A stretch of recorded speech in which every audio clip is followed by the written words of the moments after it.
And now it's time for the top 5 executive orders President Trump should enact to distract Americans from his handling of the coronavirus. Number 5. An overturn of the unfair practice that limits the number of barbecue sauce packets you can get at a Chick-fil-A drive-thru. Number 4. The exoneration of Jeffrey Epstein posthumously, given he was clearly framed by Nancy Pelosi. And if you don't believe that, then just as a goof, as it definitely has nothing to do with the fact he was a close friend, his confidants included Alan Dershowitz or Alex Acosta, nor is afraid of any secret tapes getting out. Allegedly. Number 3. A mandate that declares Jared be physically crowned as the official king of social media, and therefore approver of any and all posts ever written from this day forward on Twitter or Facebook. Number 2. A declaration that Mar-a-Lago be deemed a 501c3 nonprofit organization so Trump doesn't have to pay federal income tax on the property. And the number 1 executive order President Trump should enact as a means to distract Americans from his handling of the coronavirus: a ban on Khloe Kardashian from ever using the Facetune app again. Every day we hear about stupid things. We've set the bar so low. I wish there was a place to make sense of it all. It's the one sandwich short of a picnic show. Good morning, everyone, and welcome to the One Sandwich Short of a Picnic show. I'm your host, Josh Friedman. Yep, came prepared today. This is the show where we feature the utterly absurd as a means to gleefully waste 10 minutes of your day. I'm excited, you're excited. Let's not dilly-dally. Let's get into it. Week 3, and we're already starting to pivot. While I love me some Florida, I realize it's a little tough to find Florida-specific stories every week, so we're going to go bigger picture. I'm talking about traversing the country to find the top 3 headlines you can find only in America.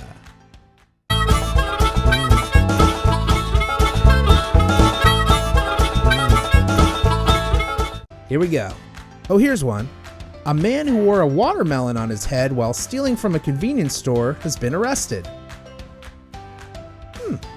I don't know about you, but those guys seem like some pretty seedy characters to me, am I right? Oh, this isn't the open mic bad joke segment. Oh, my bad, sorry. Oh, here's another one. YouTuber gave up adopted Chinese son with autism after monetizing him online. What can you say here? I mean, you can't blame her, right? Because she embodies 2 of America's finest qualities. Number 1, when things get tough, you always gotta give up. It just makes life easier. And 2, when it comes to these adopted autistic kids, and guys, I can't say this enough, you need to make sure to make as much money off them in social media as possible before you give them back. And finally, a Florida man was rescued after trying to ride a hamster ball to Bermuda. Can you imagine that 911 call? Yeah, hi. This might sound a little weird. I'm stuck in a hamster ball about 5 miles off the coast in the Atlantic Ocean and was trying to run to Bermuda, but then got a Charlie horse, so a little stuck. Anyway, you can send some help? And I thought my Peloton was a good workout.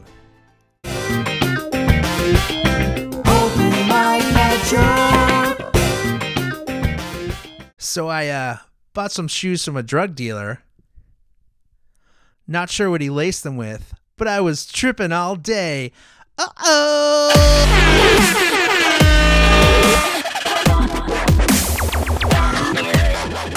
As people buy more, crazier shit gets made. It's time to go down the rabbit hole and explore some weird, amazing products.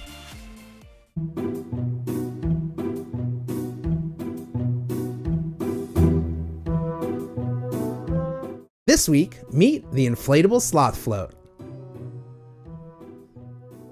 Not a lot to say here. When you want to slow things down a bit, experience life at a diminished pace, or are really high in mushrooms, there's no better way than to cuddle up and spoon with an inflatable sloth float. Highly recommended and not creepy at all. Where would I be without my fans?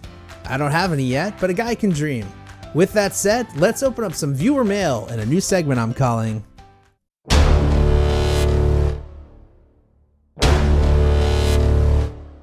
This week's letter comes from Dan in Sebastopol, California. Dan writes, Dear Josh, I've been dating my girlfriend for 3 years now. Let's call her Samantha. Oh wait, that's her real name. Let's call her Camantha. Recently, she's been acting a little distant and shady, and I can't help but wonder if she's cheating on me. I have no proof, nor have seen her do anything inappropriate, but it's just this feeling I can't get rid of. Any thoughts on what to do? Great question, Dan.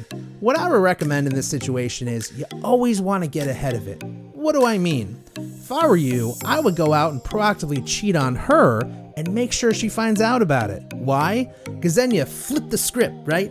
Now you're up here, right? You got the upper hand. It's called leverage, right? So when you find out if she did it, you're like, hey, already there. You know what I'm saying? 2 wrongs make a right. That's the way I live my life. And listen, let's say she didn't cheat on you. Well, you had some fun, and I'm sure she'll get over it. Hope that helps. Open my head joke. What do zombie vegetarians eat? Grains. Ooh.